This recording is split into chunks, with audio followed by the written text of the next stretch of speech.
Welcome to the 4 Habits podcast, where we help you build relationships that thrive at home, at work, and in life.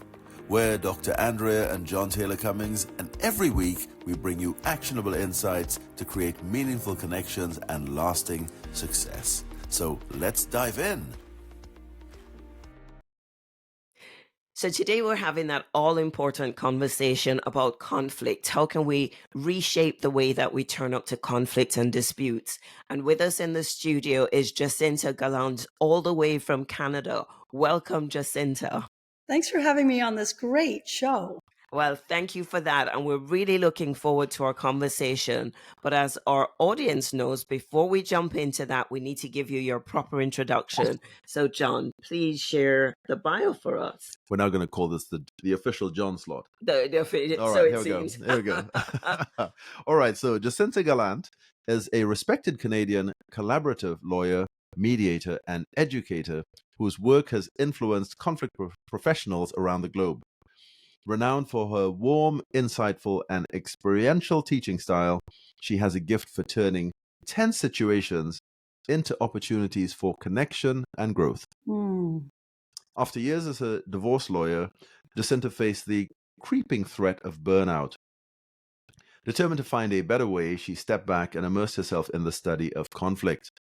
Now, that journey led her to Insight Mediation, an experience that transformed her approach to work, relationships, and life itself.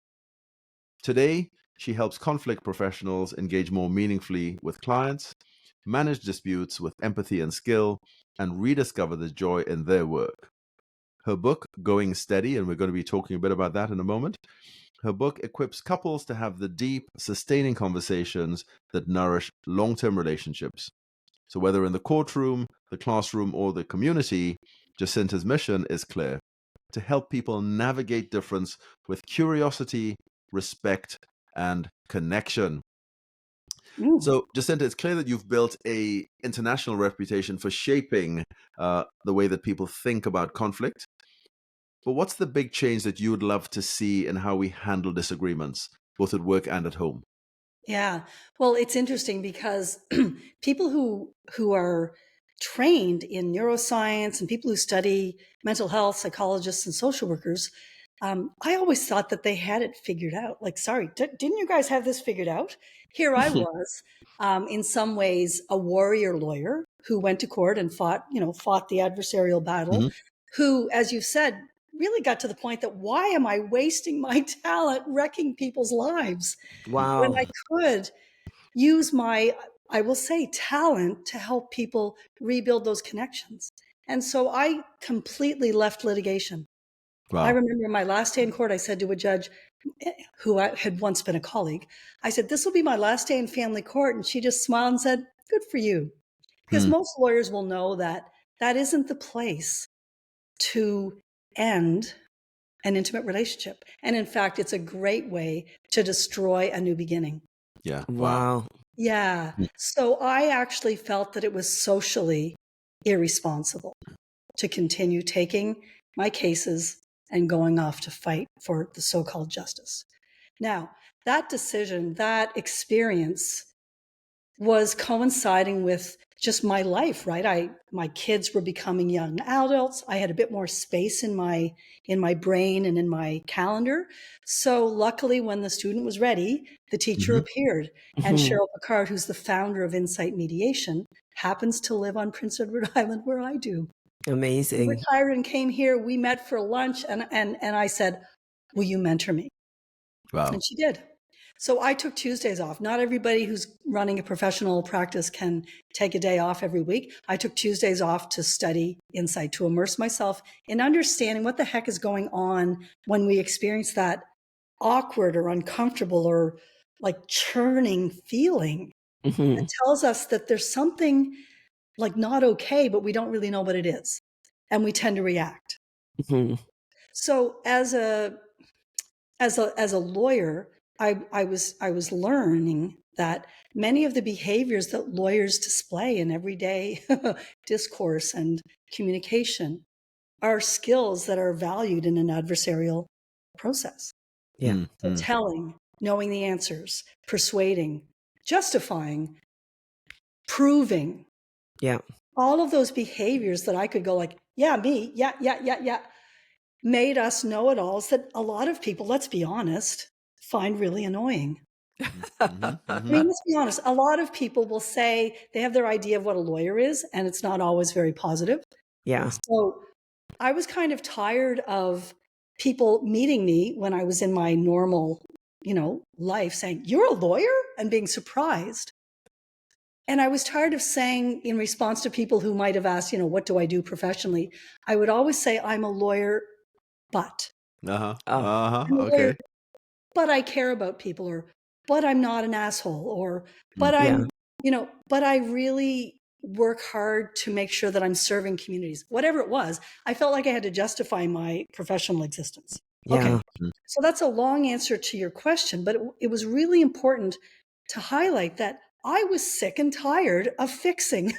Yeah. I was sick and tired of being the know-it-all. And 2017, when I took those Tuesdays off, I became a learn-it-all. And Wow. that's what transformed everything.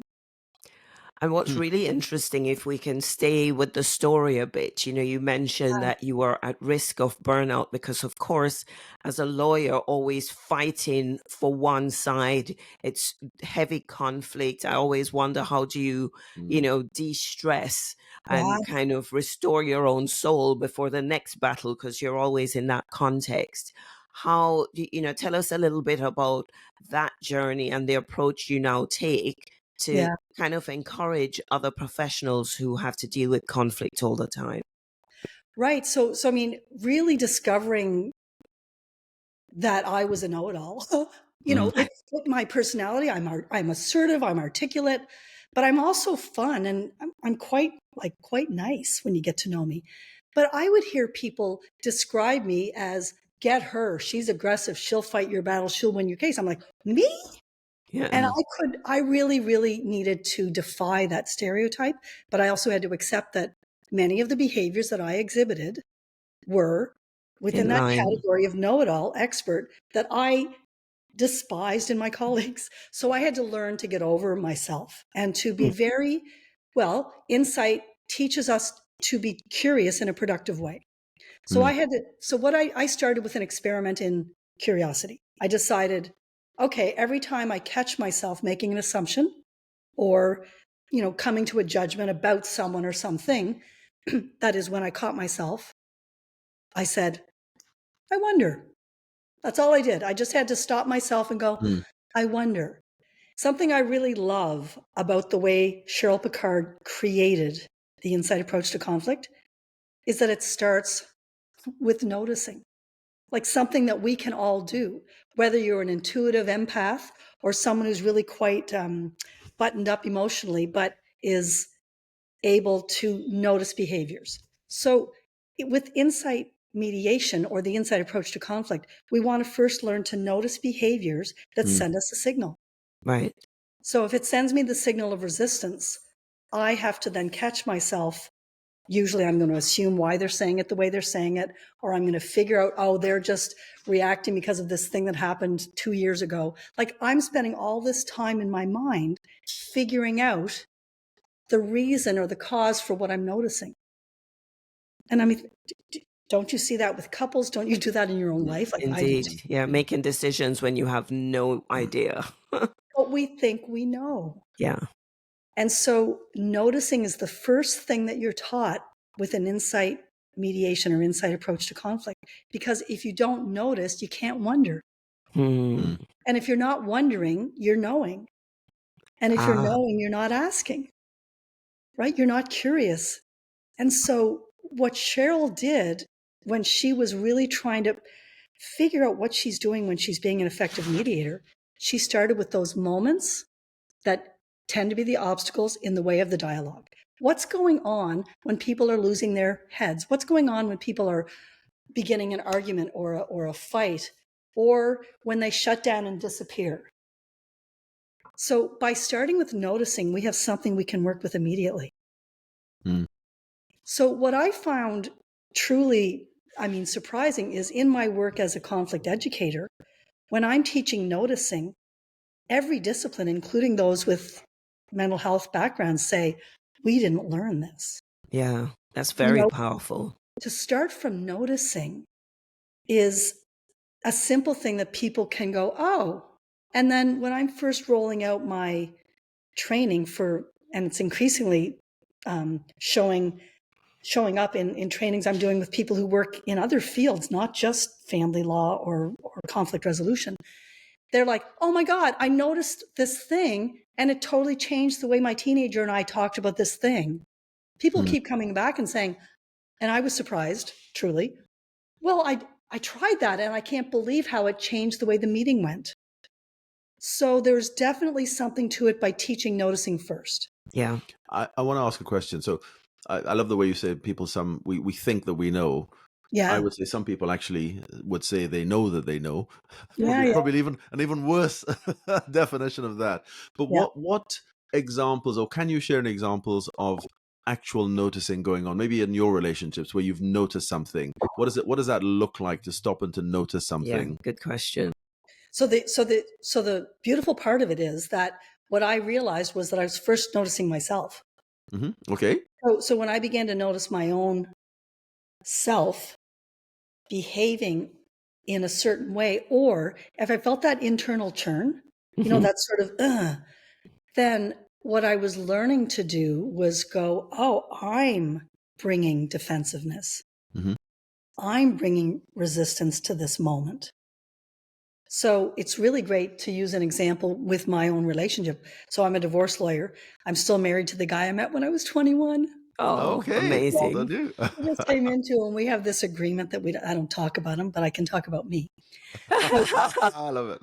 In any long relationship, you come with all these assumptions because it's based on what you knew from 20 years ago or last week or whatever. Mm. And so I would notice that we would be in a pattern on the same topic. Yeah. And typically I was using a telling response, trying to explain my point of view.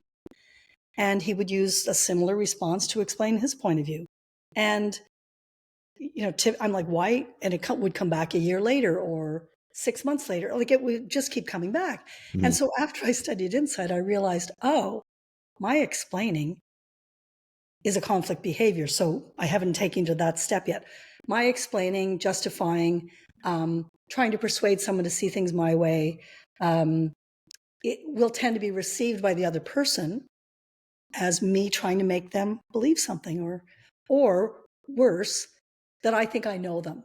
Do you see that with couples all the Yeah. time? Yeah. Oh, I know you. And people hate that. Yeah. So what I know why you're doing it. Like, right. And so in so many ways, how about this for a handle? Cheryl Picard would say that our role in conflict resolution is disrupt the certainty of knowing. wow. I So we like want to that. disrupt the certainty that I know that you're really out to get me, or that you just did that because of what happened last week, or you hate me, or you are a mean person, or you don't respect me, whatever the things are. Where insight goes in conflict, it goes to the heart of what we think we know. Love that. I know. And so when I've been working with therapists lately, because I decided to try doing an insight program for people who are already therapists, because therapists already know about curiosity and the value of asking and all of that. But when we bring it together in conflict, they're like, oh my God, I wish we'd learned this 20 years ago. Yeah. Because Yeah. it brings together that piece that says the obstacle to dialogue, the behaviors that get in that are destroying our ability to communicate with one another, no matter what, we tend to try and fix them. We might coach someone to approach a situation in a different way. We might offer, someone a chance to. I used to help clients. Hey, let's role play. You're going to explain. You're going to communicate this to your, former partner. Try it on me. And it would be this coaching thing. And, like it had marginal success. And I felt really good because I was helping. Once I studied Insight, I just stopped doing that, because the important part is, if you're going to disrupt the certainty of someone's knowing, you're going to use that phrase, which I actually like. You have to elicit discovery, right? It has to lead to a discovery, or else someone's just going to feel horrible because now they don't know anything, or that they're going to experience you to be putting them down. Yeah. So the way we approach those conflict moments, so in the face of someone's defending, resisting, convincing, persuading, shutting down, arguing the point, if I can become curious, I'm grounded, I'm listening, I'm demonstrating a curiosity and a sincere desire to understand, and it's almost impossible for that person to continue to be escalated and fight me. So it's using neuroscience, which you well know, that if people are feeling defensive or they're feeling threatened at the very heart of their values, that happens a lot in relationships. People feel so deeply hurt by something, and it's because it's going to the heart of who they are, their identity, or their expectation about how someone, who loves me would treat me. Yeah. Right? So we come with all these certainties that, well, if you loved me, you wouldn't be doing that. But it's all inside ourselves. And so with insight, learning to notice a behavior is enough to go, oh, either I'm defensive or you're defensive, but don't be all know-it-all, like, oh, you're just being defensive. You know how well that goes. It's to notice a behavior and just wonder about it. So I'm thinking of examples where I'll notice that my husband and I are falling into a pattern again. And now we both know this enough that he's a really good interrogator because he's a former police officer. So it's a really interesting dynamic we have. But I'll tell you, yeah. So I'll tell you what shifted is that we both become more curious, and it's changed everything.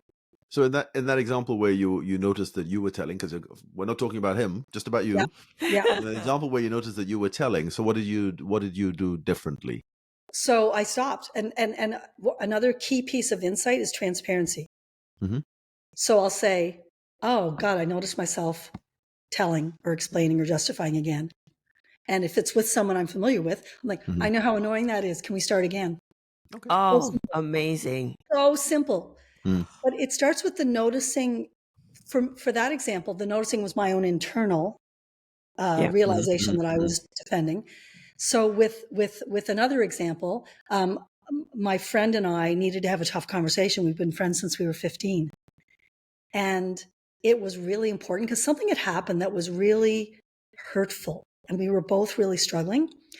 So in a decision to have a conversation about it, I said to my friend, can we use this approach? And I said, if you're noticing yourself feeling defensive, can you just say, I'm noticing myself feeling defensive, and I'll do the same thing, so that we can make sure that we have room to hear what each other actually intends. So again, it's breaking the assumptions that would have gone with a long-term friendship and the things that we would have known about each other, and stopping it as soon as the noticing happens. So it's quite incredible how powerful that is when you employ it in everyday activity. I remember being in a hotel, and the manager wanted to charge us for something extra, for something our kids were involved in, blah, blah, which could normally just be an argument. And instead, I noticed him defending why they needed us to do this thing that they wanted us to do. And so I just calmed down. I said, and I asked questions. So what was it like for your staff to see that? So I asked questions, which immediately calmed this person down, because he wasn't picking me up as justifying or defending. And I was actually showing a curious, sincere interest in the problem that he was bringing to us. And we sorted it, no problem. So I find that I do that way more naturally now. Sometimes I laugh that I'm better at it when I'm being paid, meaning in my professional world, right? Like I'm paid to do this. But I would say increasingly I'm getting better and better on it, on a personal level. Do you know, just that moment of pause, of noticing, breathes life into so many situations. There are light bulbs going off in my head. And I guess this is what Viktor Frankl meant, that in between the action and the reaction, there's this moment of pause, and in that pause is your freedom. And what's kind of resonating is you could apply this in this whole area of cultural misunderstandings, Oh, because so there are these assumptions that you have about the other, and the things that you're saying to yourself. If you can just notice what's going on, you can mhm. arrest things deteriorating, show more empathy, and have a better response. Just I love that word notice. It just gives life. Yeah, I'm hearing it loud and clear. Loud Yay, and Well, I love clear. it. I love it too. And I'm like, Cheryl, thank you for starting there, because when I used to teach conflict resolution before I studied Insight, I was teaching skills and approaches. And, a lot of it depended on your natural ability. Yeah, People would say they loved the training that I gave and blah, blah, blah, but they might have had trouble applying it yeah, because it started with like, do this and then try that and maybe ask a question this way. But there was no foundation in, oh, notice when it's not time to tell. yeah. mm, And And if the also, it person, puts you in this acting mode where you're trying to remember the lines and trying to act and be somebody you're not. Whereas noticing gives you the chance to just be more authentic, be more vulnerable, connect more. And that's where real connection will happen, right? Where you can be well, more yeah, honest. and real connection leads to more openness. mm, So Yeah. ultimately, I mean, it's interesting to teach this to lawyers, mm, and I love it. So the part that follows the noticing and the wondering, okay? So you notice, and if you can mm, start noticing your own defensiveness, you'll start there. Try I wonder, worked for me. Noticing other people's behaviors, so it's coming at you as something that you're reading as defending, resisting. And so we sometimes can just pick persuading, justifying, interrupting, pointing fingers, blaming, but look at the behavior and don't attribute a cause to it. Mhm. Actually wonder what's leading to that behavior. That's not a reaction I expected. So I think of those moments where you're like, that's not what I meant. Yeah. Where I might say something and this person reacts. mm, And it's not a reaction I expected because I wasn't intending to offend or annoy or anything. mm, So now I'm so good at noticing a reaction I wasn't expecting and wondering about it. It's way easier for me to be a bit transparent and say, "Oh, that wasn't the response I was expecting." I might ask, "What did you take from what I just said?" Or I Yeah. might say, "Can I try again?" Because a lot of people are afraid that if you get curious and ask in those moments of defensiveness or resistance, that it'll get worse. You must hear that from so many people. They're like, I'm afraid to ask because it might make it worse. I'm like, so Yeah.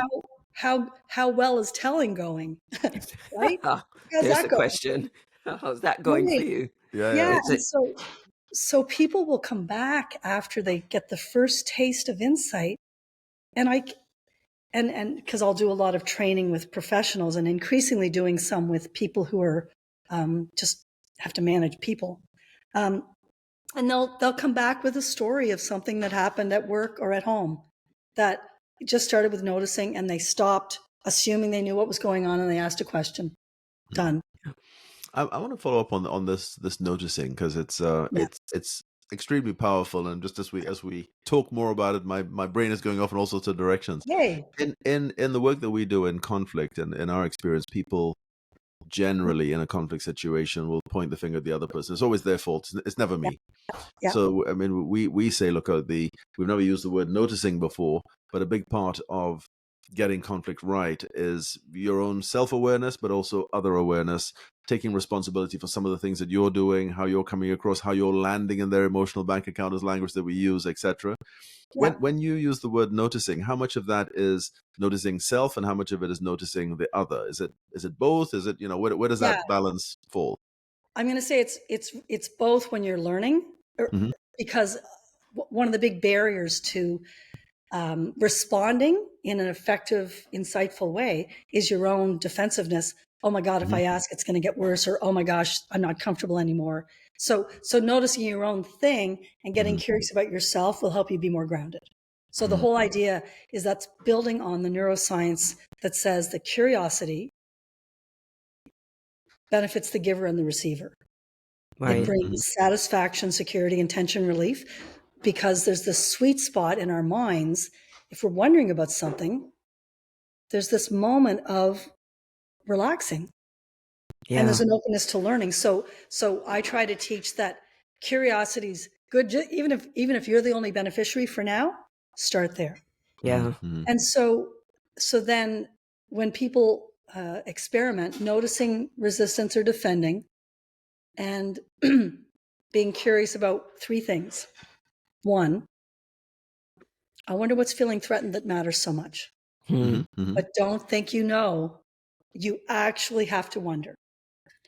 Two, I wonder what meaning is being made in this moment, because a lot of times people are defending it, but it's a misinterpretation of the moment. Yeah. There might be a real threat. It might be a misinterpretation. So it might be, I'm wondering how this person's interpreting this moment. Yeah. And then third, and this is extremely respectful, is I wonder if this person or they, like I'm often working with two people, if they want to engage in dialogue right now. So it's wondering what they hope will be better if they were able to have a productive discussion about this difficult thing. Yeah. So we want to give people some agency and choice around, well, is now the time to engage? If so, what do you hope will be better? Isn't to try and use like some positive future focused thing. It's actually, if you're going to stay in the room right now and have this discussion, what do you hope will be better as a result? Yeah. I And love so that. those are three things. And those questions are really powerful, and you've just kind of given language to one of the things we say, which is if you can just pause and show empathy in the moment, empathy will silence the chimp, will silence our fight or flight response. But to take that even further in the way that you've described it, what, and wondering what might be causing them to have that reaction. What is it that they're interpreting this to mean right now, and what would good look like? That's amazing. And you use some language, some things that we offer is help me understand, just help me understand how that landed, help me understand what's going on here. And it just opens it just breathes life into something that could become so destructive. I love it. Well, and I mean, as you know, I mean, that actually, the neuroscience of curiosity says that it will calm the other person. You're describing it as empathy. When I'm listening to understand, I'm showing empathy. Yeah. Right. And then, but the beauty of it calming me is something I didn't expect. Yeah. I'm like, whew, all right, I'm curious now. Bring it on. And it's so different from my telling. I didn't like to admit I was a know-it-all. But as a lawyer, you can be so busy trying to convince your client to see the reasonableness of the recommendation you're making, blah, blah, blah. So I just know that when I'm annoyed, and I often am with colleagues, it's usually because I want to tell. I had an experience yesterday because I'm still a lawyer. I mostly mediate, mostly do collaboration. However, I have a case where they just rejected our proposal and sent the usual letter, blah, blah, blah, blah, blah. Basically, so much lawyer writing is you're a jerk and so is your client. And so no one can read past the first paragraph because everyone's defending. Yeah. And you don't even want to share it with your client because they're like, oh, they're just going to go. So we could have done an 8-page response, or by demonstrating a desire to understand my client's response to this thing, we had a phone call instead and made a decision that wasn't the right strategy. Right? Meeting defensiveness with more evidence was going to just be fueling this pattern of conflict behavior. So I just don't do it anymore. And it usually works. But it's hard because I could feel the scrapper in me. Oh, I'm like, oh, let's do it. And that was another thing about noticing. When I took scrapping out of my toolbox, you guys use the word scrapper, right? To like fighter? That's not scrappy? Yeah, I think when things feel scrappy, yeah. Okay, so I would say that's what I scratchy, mean. really. Scratchy, more scratchy. To scratchy. Okay, But so when I use the we know word what you mean. scrapper, I mean like that sort of, eloquent fighter. I found myself getting further away from having to behave that way, so that when I do, I actually feel sick. Oh. It's like a food allergy. Mm. Yeah, like if I have to way back into that adversarial way, Mm. it makes me feel Yeah. in my stomach. So now I can notice that. Like Yeah. I caught myself yesterday. I was ready. Mm. And I'm like, ooh, Yeah. Who's that that? Don't want to do just that. cut back. Yeah. Don't want Yeah. to do that. And what I love, Go. sorry, with noticing, it forces us to question ourselves, like, where is this defensive reaction coming from and what's going Yeah. on inside of us that Yeah. needs attention, needs security, needs something that's causing the fight. So it really forces a grown-up approach, more self-awareness for us and self-awareness for them, which is what allows you to be more grounded and to say, I can create space for what you need because I'm okay now.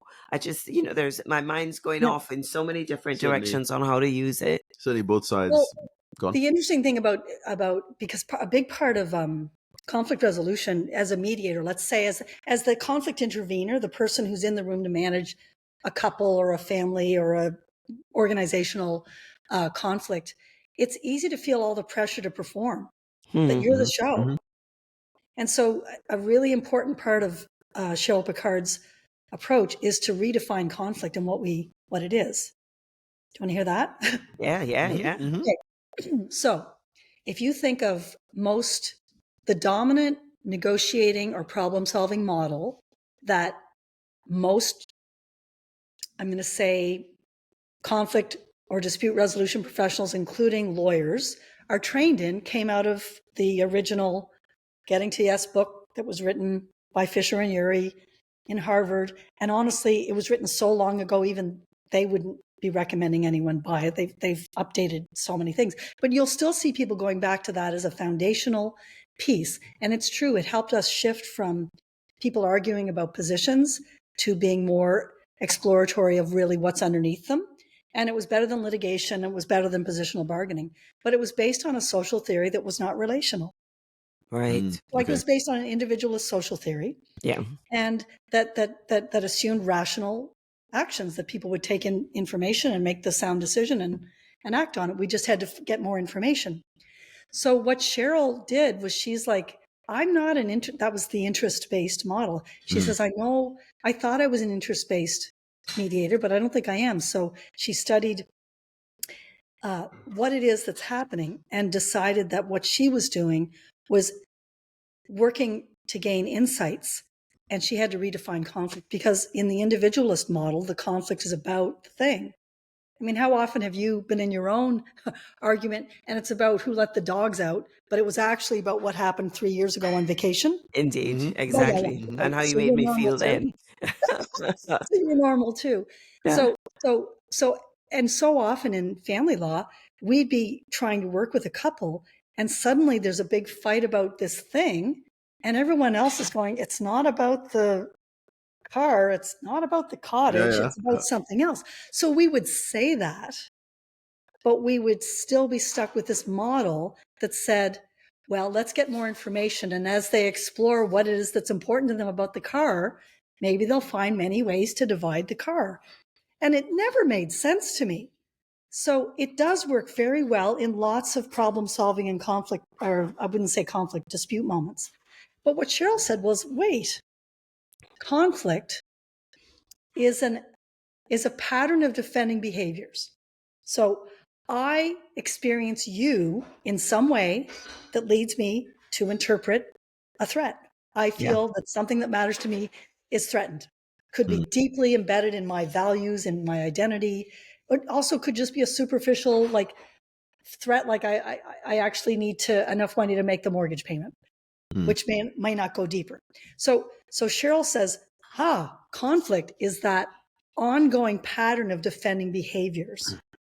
I defend, you interpret me, persuading, justifying, interrupting, telling, explaining, shutting down, to threaten something that matters to you. So you defend back. Yeah. So when you look at a classic argument, fight, blah, blah, blah, blah, blah, blah. Nobody's listening.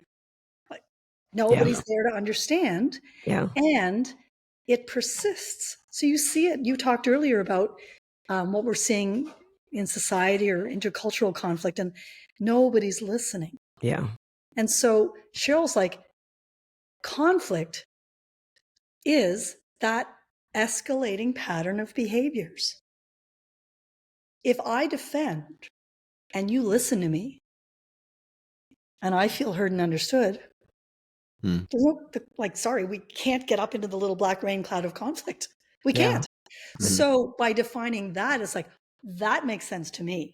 So in my work, and I guess in my life, I'm using noticing to notice the patterns.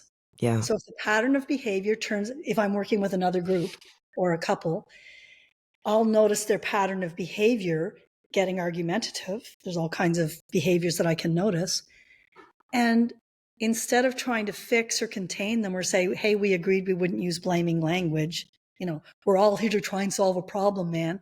I would just notice, there's conflict. That means there's no listening. That means no one's learning anything right now. They're cognitively blocked from being open to one another. This is a useless moment. So let's try something different. And whereas in the old days, I would say, now can we recommit to these communication guidelines where we agreed we would be productive? All of that stuff that never, people might change their behaviors, but they'd fight about it in the parking lot. Yeah. So that definition of conflict changed everything too, because it took noticing into a workable realm. It's like, oh, this is conflict. And people won't call it conflict necessarily because they just feel uncomfortable or they feel irritated or angry or they feel strong emotion. But when you define it as conflict, I think of it, well, that's the obstacle in the way of the discussion that needs to happen in order to make decisions. Done. So I noticed there's conflict. I noticed that you've responded in a way that I wasn't expecting. This is a serious reaction. I wonder what it is. What's the emotion behind that? That's been, how did you put it there? There's something that's been contradicted that matters most to you. Yes. What comes next? What's phase 3? If it's noticing, then wondering, then is there a label, or how do we describe phase 3? There's asking. Okay. And so if you think of it, we might call it targeted curiosity. I'm going to ask about the threat that might be leading to the behavior. Now, how I do that, there's a nuance to it, but I'm approaching it from an asking, not a telling, and not a diagnosing perspective. With the Insight approach, it's truly targeted curiosity because we don't just wonder. Like I always laugh and like, look, our clients aren't paying us to go sit and wonder. We're not having a beer. We're there to do some productive work. So targeted curiosity means when I notice defending behavior, I want to wonder about the threat that might be leading to the defending. Okay. And that is a whole piece that could go at the level of values or something quite concrete and more superficial. Then I'm going to wonder about the meaning, because it may be that my wondering will lead me to clear up some statement or communication that was just my intention wasn't conveyed. So then I'll use an interpretation loop question, and I'll explain that in a minute. My third thing, though, is as a professional, you do want to wonder if they want to engage. So I'm wondering, and so we'd ask, it's called the hope question. What are you hoping will be better in your life if you're able to have a productive discussion about this thing that matters so much?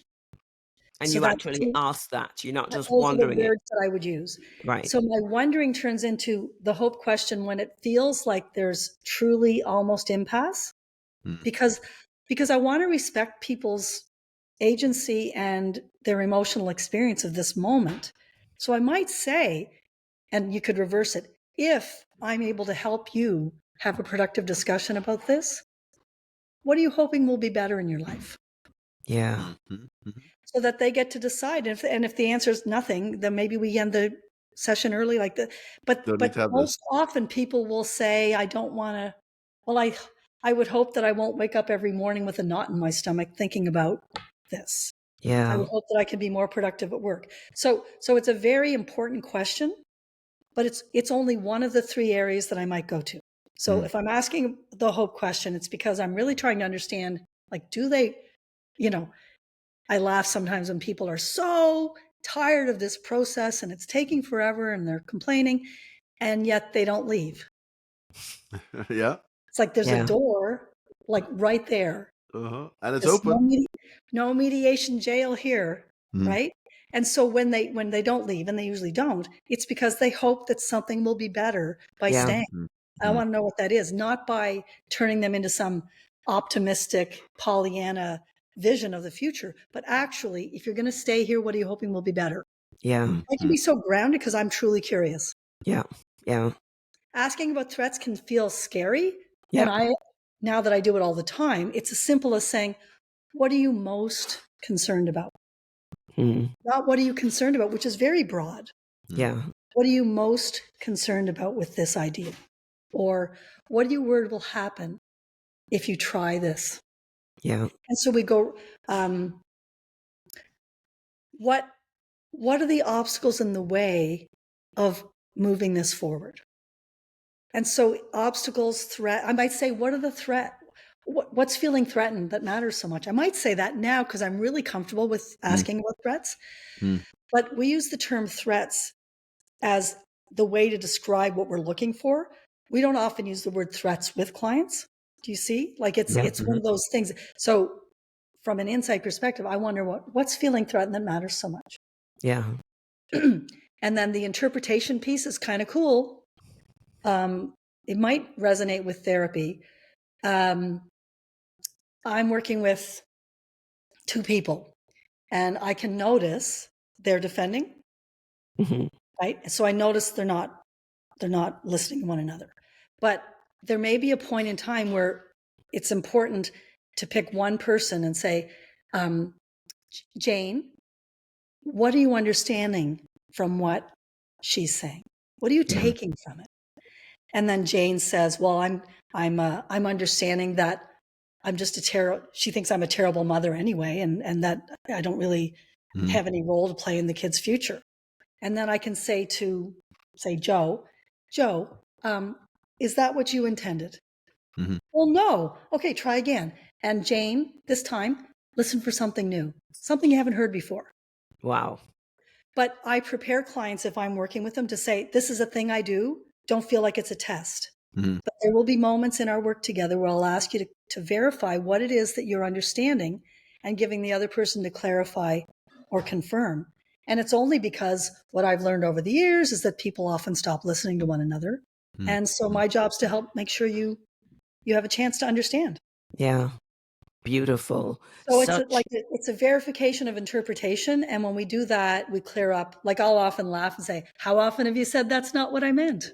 Yeah, exactly. So my job's to clear that up. Let's save time. Let's go. Yeah. And so it'll often be, is that what you intended? Is that the meaning you intended Jane to receive? No, try again. They'll often not have it. And it just shows that the listening wasn't there. And the second attempt to convey meaning is usually better. It's because they've had to think, well, what did I mean to say? That's just, I love the practicality of it. And I can see how for professionals working in therapy and working with conflict, it gives them a way of bringing real understanding without threat. And for individuals going through it, they can understand more what's going on and when they're not listening and try again. Yeah. How would you summarize for a couple listening in who might feel like they're in this deadlock situation? How would you summarize to them things to try? Step 1, 2, 3, if they're on their own. When you talked earlier before we recorded, before you called a lawyer, what are the things that we're telling them to do? Exactly. So it's interesting because one of the things that I have in the Going Steady book is, it's like one page called WNTT. We need to talk, and asking like, hey, what's the first feeling you get when you hear the words, we need to talk? Yeah, exactly. I love it. I hate it. I dread it. And so there's actually a page that says, before you sit down to chat, each of you could consider, what assumptions am I making? How else can I think about this? What do I imagine my partner might be thinking or feeling? What questions can I ask myself to help me be more curious? And what questions do I wish my partner would ask me? So each piece is building on the insight approach, which is grounded in discovery. So back to that curiosity piece. Curiosity benefits me when I experience curiosity, and it benefits you when I demonstrate it to you. So when you can truly wonder, you're open. You're experiencing satisfaction, security, and tension release, so you're calming. So then in the next page in the book, I say, well, then if you're going to talk it out, and I teach in the book that interpretation and verification loop. Make a commitment that you're going to ask your partner to tell you in their words what they're understanding from what you're saying. It feels convoluted initially, but when people do it, it's like, oh, that's not what I meant. Well, what did you mean? Okay. And then, well, can I try? Let me try again. Yeah. And so there's this whole other piece, this is what you would recommend. Pulling it all together, I've got the Rumi quote, out beyond ideas of wrongdoing and right doing, there is a field. I'll meet you there. Ooh. Okay. Say that again. Beyond the feelings of wrong and right doing. Go on. Okay. So Rumi said, out beyond ideas of wrongdoing and right doing, there's a field. I'll meet you there. Wow. Wow. Beautiful. So then it Beautiful. basically says, take a breath. They're invited to create a touchstone, which is part of a conscious contract. That is another thing I do, to look at their values. There's a whole exercise of identifying your values, what you care about individually and what you care about together, so that you can keep going back to say, is this argument rubbing up against something at the level of values? You can be curious about that because you've got tools now to work with. Yeah. As opposed to solving the damn problem, because usually what led to the big kerfuffle wasn't about the car. Yeah, exactly. Yeah, indeed. And so I love that. I mean, I just learned so much being married to the same guy all these years and having the privilege of learning from watching clients. Well, watching clients fight and watching me fight. Yeah. That I just was curious enough to learn more. Do you know, Jacinta, we could go on and on and on. There is just so much here, but you've breathed new life and new insight, dare I use that word, into this whole approach of misunderstandings and conflict and disputes. And I'm sure there are a whole lot of listeners who are going to want to go deeper on this stuff. Yeah. So how do they find out? So Going Steady is available out there on Amazon and Going Steady Toolkit is our hard copy book, and it's bright and lovely, and it's in fact it's meant to be fun. So I'm really way at the end of the book. It's got a chores Olympics, it's got questions, it's got all kinds of fun things. And as an example, I have my favorite review was from someone who'd been married. She said, we've been married 30 years and it's going to take us forever to finish your book because we do a couple of pages and then we talk for 2 hours. Wow. We talked about things that we hadn't talked about forever. Yeah. Wow. And so we're trying to create a digital experience because we made this beautiful book with cards that you tear out, and it's really expensive to print. So what we're working on, because we've been developing digital experiences, not just digital tools, ways to engage with people. So the Going Steady Toolkit will soon be available publicly as a digital experience. But for now, Going Steady Toolkit, I'm the author. And guess who my co-author is? My daughter. Oh, really? Okay. All right now. She became a lawyer and worked with me, and we did it together. Amazing. Yeah, it's really fun. Love the experience. But this other thing, we just started to look at creating the mood and the focus for our launch to the public. So my website, jacintagalant.com, has connections to Going Steady, to all the resources I've created for separating and divorcing couples. It has a section to go to training if you're a professional person who wants to learn more about Insight. All of it's on my website. And we'll be adding something called Before You Call the Lawyer. Okay now, right? Yeah. And so my goal is to, I guess maybe, is to honor the fact that being a lawyer gives me a certain amount of knowledge and credibility in the field of legal disputes, and in particular, separation and divorce. So while my advice to so many people would be the lawyer should not be your first call, right? If you're separating, there are so many helpful things you could do beforehand. At least do this before you call, because the best family lawyers will be grateful that a client had some preparation to bring who they are, how they show up, what they care about, organizing information. So even more deeply, this program will help people discover themselves again. Wow. At a time when, I mean, most people aren't asking separating couples questions. They're telling them to get over it, or nicely saying, don't worry, it'll be fine.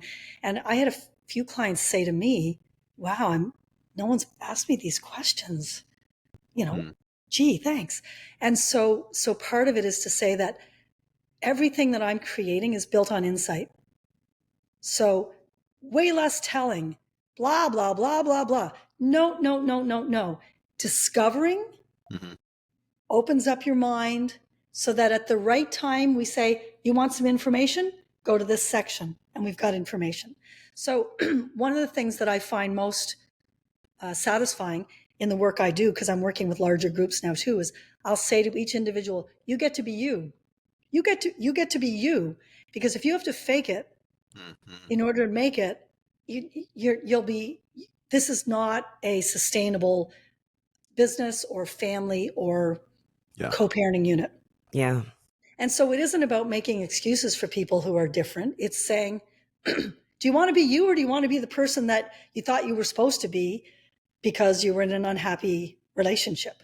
Yeah. And I've had a number of couples to go through the exercises that I created for separating couples, say, hey, we're going to take a pause. Actually, this has made a big shift for us. Wow. We'll let you know how it goes. And you say, What and an in the outcome. nicest possible way, I hope I don't hear from you again. Absolutely. Or I say, let me know when you're ready for Going Steady Toolkit. Oh, amazing.